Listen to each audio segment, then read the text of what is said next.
Day 6 of Bill's training camp in the books, and holy smokes, is it hot out here. And unfortunately, that seems to have maybe gone in the other direction here for Alec Anderson, taken to a local hospital following practice due to what we believe to be heat-related. And, Vic, you have a little more. You saw a little more there, and were able to kind of fill in some of the gaps here. And what, again, we've heard from Deion Dawkins, nothing, the team saying probably heat-related. Yeah, frightening. Whenever you see someone loaded into an ambulance, okay, always a scary thing. And I think when you think of this team and the players and their reactions to it, and I don't want to go too deep into any kind of psychobabble, but you do wonder how much of a triggering thing it could be, because it all starts with, for so many of these guys, with Damar Hamlin and witnessing what they did then. And, you want to progress, move forward, and all that with your mindset, I think, for everybody, even non-players. But I have to believe that it created at least some level of concern. I know for some players, you could see it also, the way they were witnessing it and how long a pause there was before they got him out.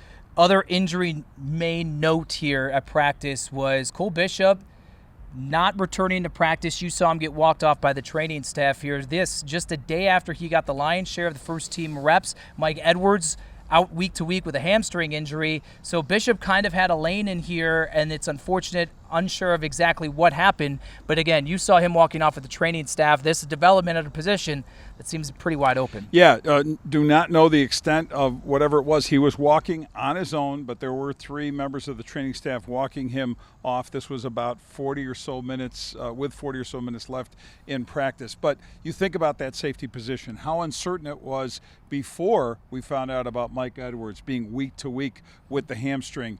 Now, maybe a question mark over Bishop in terms of his health.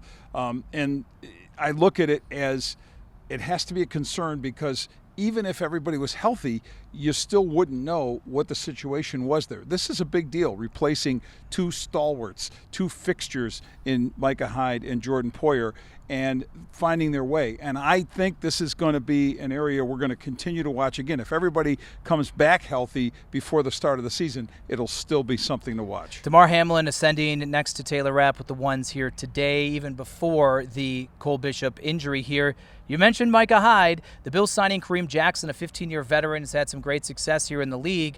People might have thought, hey, if the safety position ever got a little thin here this season, would Micah be the call, the first call of Brandon Beane? Clearly that's not it.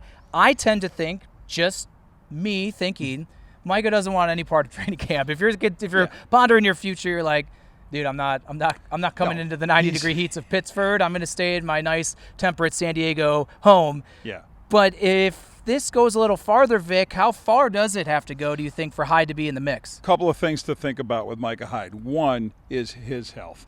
And you're talking about a guy who revealed, when the season was over, there were at least 3 instances where he lost feeling from the issues he had, neck injury and so forth.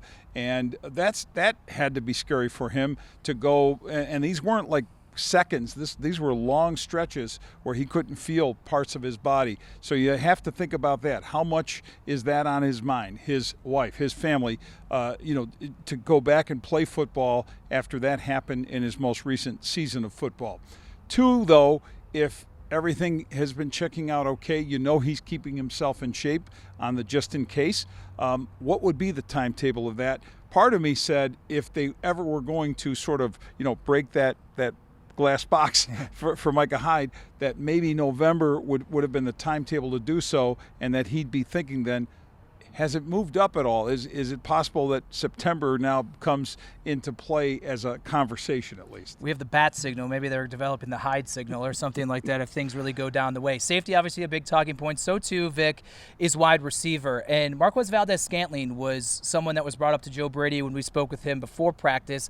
And an interesting note, I've noticed, I'm sure you have, MVS not getting the run with the first team that maybe you would have anticipated, hasn't really made a mark so far to training camp. But Brady explaining, hey, MVS was not on the roster for the entirety of the spring when we're installing parts of the offense. So he's still playing catch-up even with the gap and being with the team to this point. Ironically enough, then we go out to the practice field about 10 minutes later, MVS with the ones. As you see it right now, where does he stand in the pecking order and maybe overall rounding out that wide receiver group? Yeah, as I look at it, I mean, the two people I've kept the closest eye on are, of course, Curtis Samuel from the standpoint of the veterans. Curtis Samuel, because I think he has he brings the most accomplished level in more ways than just catching the football, running routes, and can be such a help to everybody else. And then it is Marquez Valdes-Scantling, because he brings that championship pedigree with him, one. And two, and I paid attention to this, Joe Brady said, just because we see certain people running with the ones, and I guess this would apply on defense as well, don't assume too much from that. And I know it can be coach speak to say the correct thing that makes it sound like, okay, anybody who isn't with the ones is out of the running for a starting position. And I've seen instances where that isn't necessarily true. So the fact that he is playing some catch-up could be part of that. And two, the fact that this offense, remember, this is an installation period leading up to that first game. Maybe there are more elements of the offense that are involving him now. Tyrell Shavers was a talking point yesterday. He's a talking point again today. And what really struck me, Sean McDermott yesterday saying if you look at Tyrell Shavers and consistency, they're next to each other in the dictionary. Joe Brady, I asked, hey, what have you seen from Tyrell Shavers? And whether they're discussing their answers together in their time at meetings or not, consistency was what pops for Joe Brady as well. It's a really interesting nugget that they would latch onto for a guy that's been all of last year on the practice squad. He's kind of been relatively unknown. He's not unknown, Vic, to this point of training camp. At this point, you take the Claypool injury, maybe the MVS still working his way back. You're seeing a lot of Tyrell Shavers with the first team, and he's making plays. Yeah, and John, you're hitting on it. I mean, it's a theme. When you hear a word repeated in football, as long as I've been around this game, you know it is a trickle-down effect, usually starting with the head coach, and something that is being emphasized in meetings. And I'm sure the message to him every day, either when they're in meetings or just going on to the practice field and in practice, is be consistent. That's the way you make your mark. That's how you make the roster. So keeping in mind for Shavers, it's how much of it is going to be a run that gets him a lot of snaps in the game, or does it get him just on special teams? Whatever it is, he shows enough of that consistency. That's what's needed to make the roster. Offensive line, you have a far better eye at evaluating the trenches than I do. Connor McGovern is the natural kind of spotlight there because he's shifting positions and going to a critical one. I've seen some poor snaps through the course of it. Joe Brady even addressing it. I don't think it's as seamless, I think, as maybe we anticipated, and I certainly won't speak for the team, but it's not where it needs to be right now. I didn't think this was going to be seamless with the changes on this offensive line. I thought it was a big deal to move a guard in Connor McGovern to center and then start with a new guard in Mike Edwards at that position. I think it's potentially problematic from a, first of all, chemistry building, bonding standpoint. That's one thing. And then when we're seeing these snaps hit the ground. Now, what did McGovern say before camp or early on? I think he said it in the offseason, that he felt more natural. It's like center was the position he wanted to play. He called it his home. Right, that's fine. If it's your home, then treat it as if it's your home, because it doesn't look that way. And that I do think you can work those snaps out, but you realize that if you're seeing something like that now, go into that critical situation in a game where a bad snap is the difference between winning and losing. We've seen that happen with the Bills, even with an accomplished guy with Mitch Morse there. I don't want to completely dismiss the defense because, yes, they are out there, and they're not just the safeties that are out there as well. Von Miller was a topic of conversation with Deion Dawkins, and we know Deion, the eternal optimist, is always bringing up his players here, but he said, listen, Von is Von, 40 is back. I know you haven't been out here every single day. I haven't either.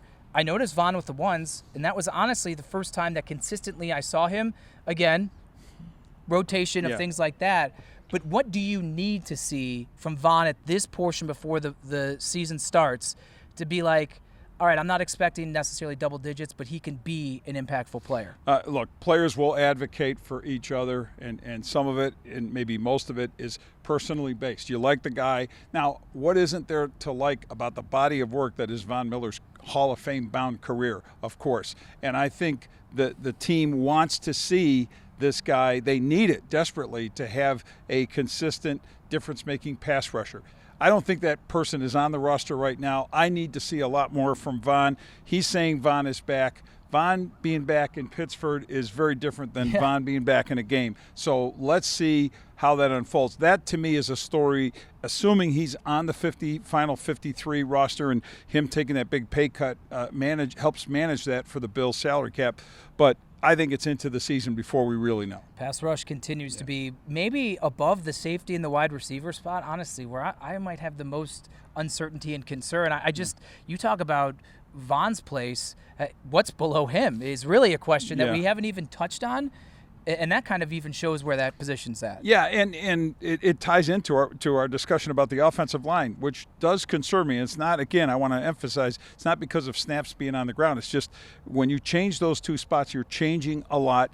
And look, some of what we've seen from the success standpoint of the defensive front could be resulting from that. And that speaks to also the success that, say, the passing game has had testing that secondary. Yes, Cam Lewis, I'll give him a shout out. He made one heck of a play during one-on-one drills that were right up against the goal line. He kind of undercut a route, tiptoed for an interception there. You love those one-on-ones. I love the one-on-ones. They're the best part of practice. I wish we could still get video of them, but they axed that. Bills off on Wednesday before returning here to St. John Fisher for just one practice on Thursday. Then they're back in Orchard Park inside the stadium for the return of the blue and red scrimmage. With Vic Carucci, I'm John Scott for Channel 2 Sports.